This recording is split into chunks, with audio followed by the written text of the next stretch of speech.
Hello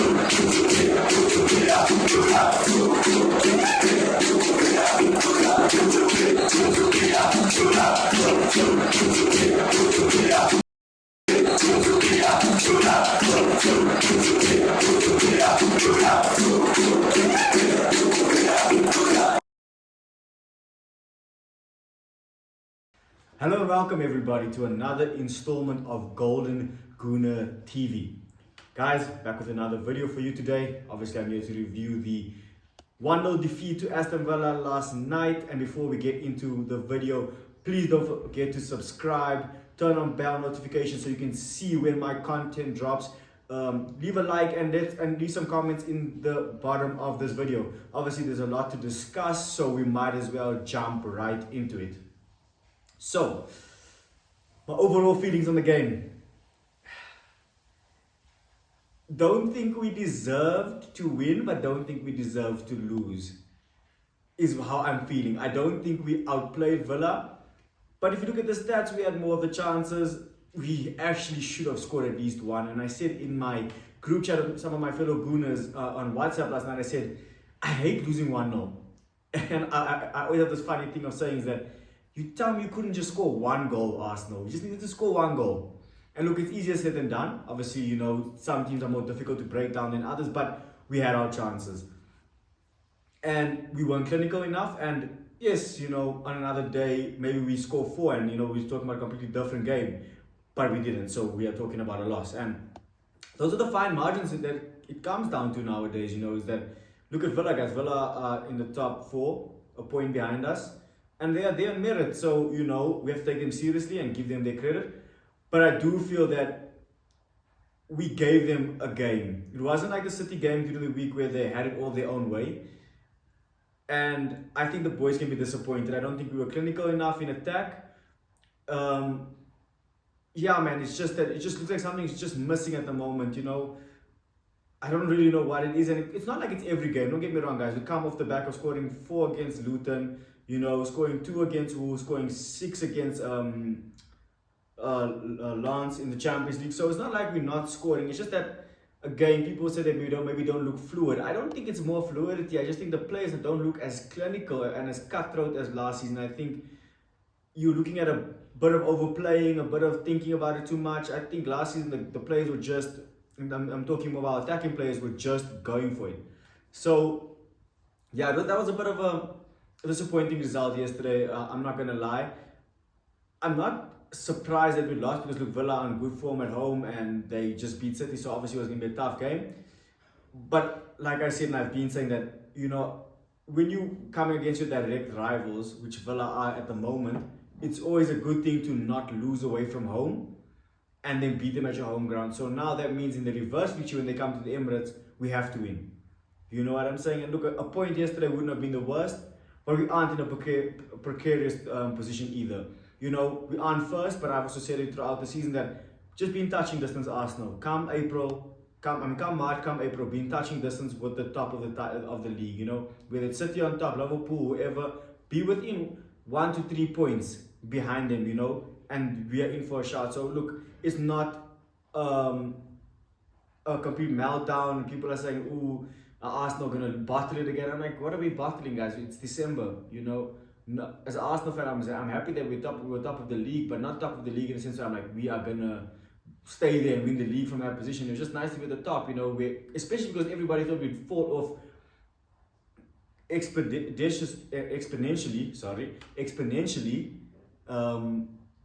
this season. A lot of people thought that we'd have this great and crazy fall off, and I didn't predict that at all. I thought that we would be in this position that we are in now because I just don't see how our team goes from one season challenging to suddenly just falling off completely. So yeah, guys, in terms of last night's game, like I said, I'm not too disappointed in a sense where I think we played poorly. I'm disappointed in the result, and obviously I'm going to speak about some individual performances and also the referees, because I think it's something we do need to discuss. So yes, guys, let me know what your thoughts are in the comment section below. What you thought of the performance yesterday.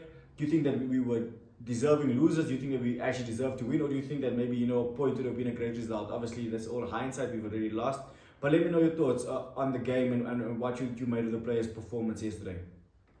Yeah, guys, look, I'm not even going to beat around the bush. the referees were shambolic yesterday. And I'm not here to sound like a bitter fan or because we lost. We've won games and I've called out the referees. You know, doesn't mean that because now when we lose, I'm praising referees, and when we win and I don't call them. No, I'll call referees out when they're being poor. And I don't think that was the reason why we lost, but it was a contributing factor. People say that a challenge on Jesus wasn't enough contact.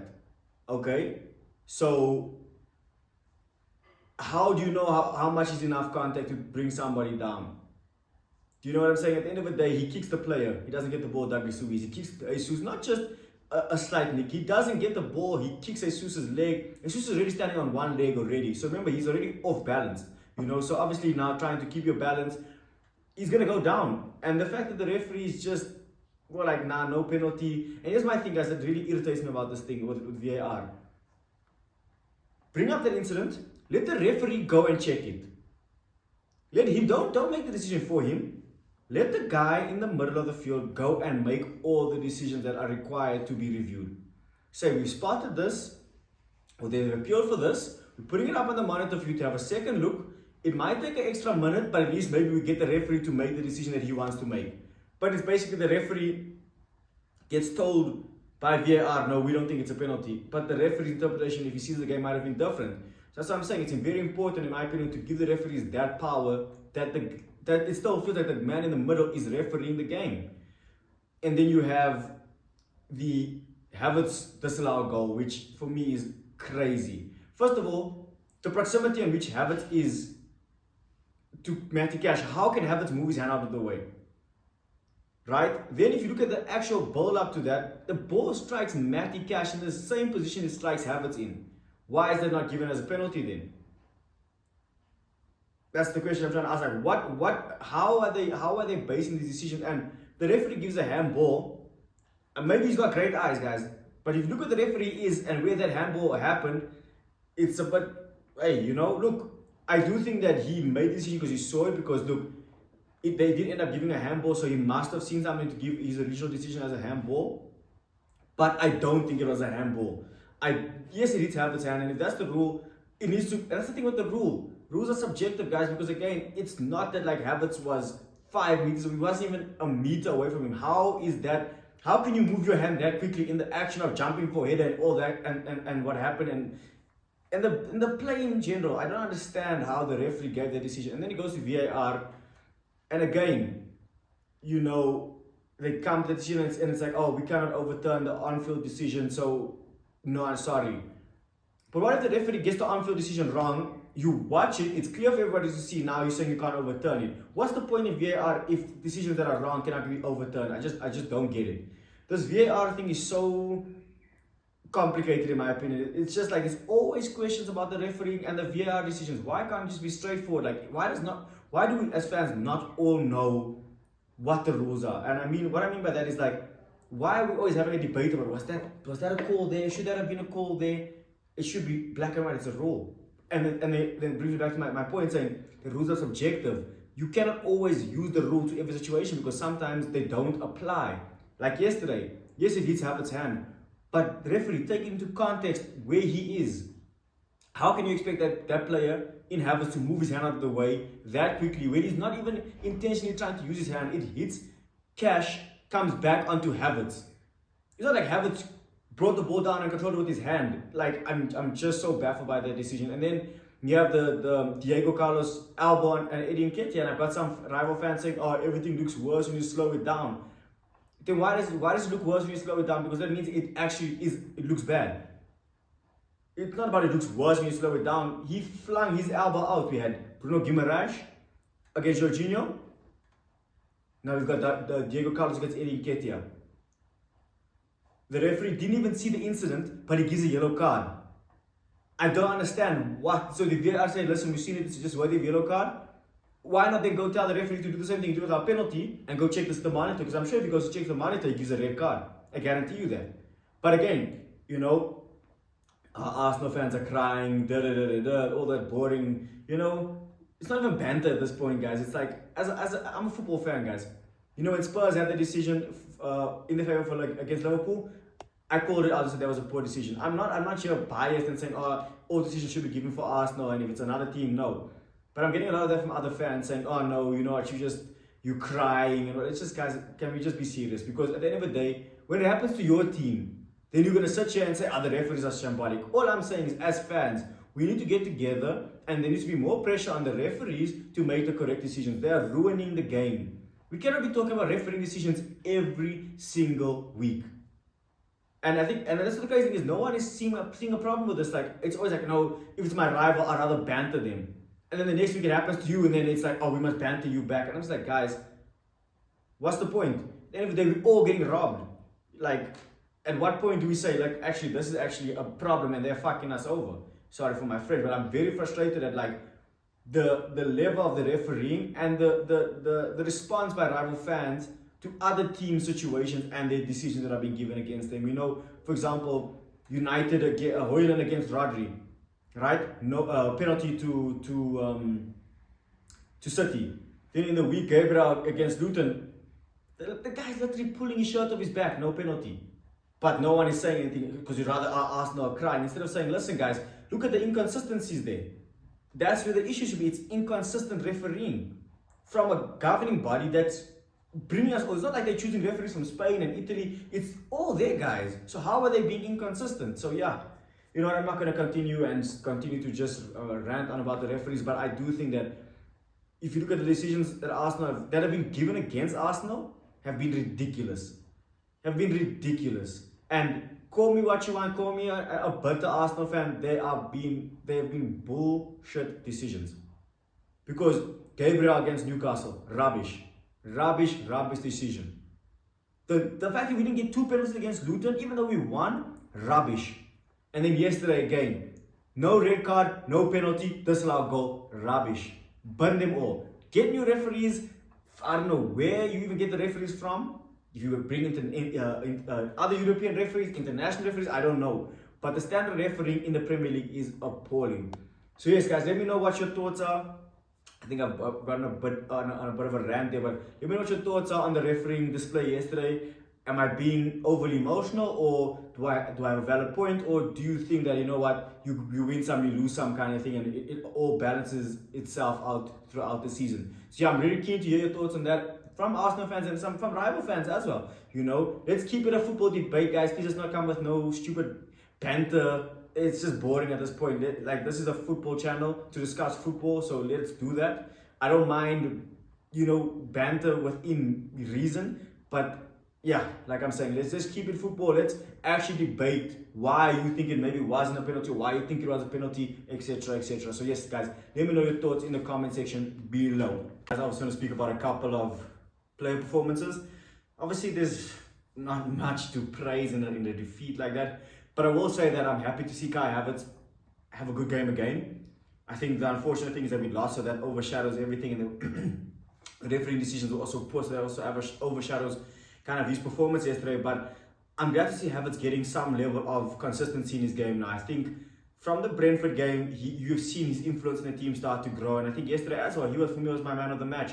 I think he wasn't hiding away from the ball. He was looking to get involved, looking to running behind, you know, be a threat in the air, winning his duels, being, you know, physical. And I think that's what we want as Arsenal fans. We wanted to see, like, what was Kai Havertz's role in the team? What is Arteta's idea for him? And we slowly started to see it, you know, that he is actually a good number 8. He is robust. He is able to get forward. He is able to track back and win his duels, win his fair share of tackles, and also look dangerous in the opposition box. So I have to give a big shout out to Kai Havertz yesterday. And then I'm going to really speak about players that disappointed me yesterday. I was a bit disappointed in Saka. I don't think he looked as dangerous as what he has lately. And I think the season he hasn't been up to his best in terms of how he's played. Even though his numbers have been great, he hasn't looked the greatest in terms of just, you know, overall watching him play. But look, he's a kid that's been playing over close to 100 games for Arsenal, like, consistently at the top level, you know. So you can understand that there's a bit of mental fatigue, physical fatigue, and that also comes down to Arteta and better squad management, better management of his minutes, you know. And that brings me to actually another point I wanted to make, was some of Arteta's substitutions yesterday. First of all, they're predictable. When Jesus not having a good game, you know you're gonna put Nketiah on. You know when Martinelli is looking a bit tired, you're gonna trust her. Both players didn't really do much yesterday, especially Trossard for me. You know, when you a player like Trossard, when he comes on, I expect him to influence the game. He was poor. He was shocking, in my opinion. He was poor. It was as poor as I've seen Trossard, I think, in an Arsenal shirt. And then he brings on Arteta brings on Reece Nelson with like not even 10 minutes left, and it's almost like if you can pull something out of the hat game, please, that would be great. And it's like, why did you give this kid an extension if that's what you're gonna do? Like that worked last season, but most of us as fans thought, okay, you're gonna sign Reece, which means he's gonna be have a proper chance to compete with the other wingers. At this point, it's not. He's just there when it's like, okay, literally the last resort. And I don't think that our wingers are at a point this season where they're untouchable. Look, Saka's had great numbers, but I think you could have given Nelson 20 minutes yesterday in place of Saka. You know, you could have maybe given Nelson 20 minutes in place of Martinelli. You could have put Havertz up into the 9, put Trossard into the 8, take away Jesus. You know, I think they could have done something a bit unpredictable. And now that comes to questions like, do we actually have proper squad depth if Arteta is going to continue to make the same changes every game? You know, then that kind of leads to the answer of no. We then maybe don't have the type of depth that we think we do in maybe certain positions. And look, it's all hindsight now. If Nketiah comes on and scores, Trossard comes on and scores, I'm calling Arteta a genius. But at the same time, they didn't. And that's also down to Arteta, because it's like, are these players actually in the right mode or mood or mentally there to do what you want him to do? Like, is Nelson feeling like he actually has the backing of the manager to go on there, whether it's the manager giving him more or less to do what he's capable of doing, you know? And I think we need to see Arteta use the squad more. You know, it's okay to bring Saka on with 30 minutes to go, because when you have a player like Saka to bring off the bench, it's a game changer.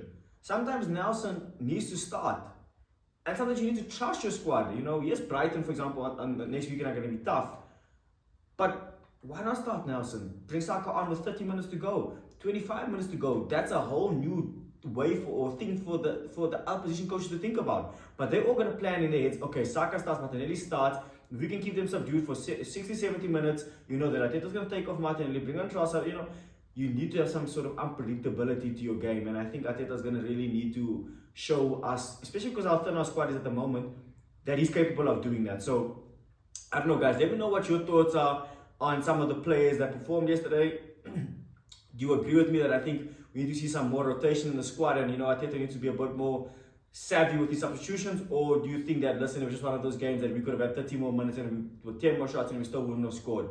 Because that's what that game felt like to me yesterday. So yes, guys, very keen to hear your thoughts. Let me know in the comment section below. And yeah, and then we're keeping in tune with what my last few comments there about, you know, our squad depth and stuff.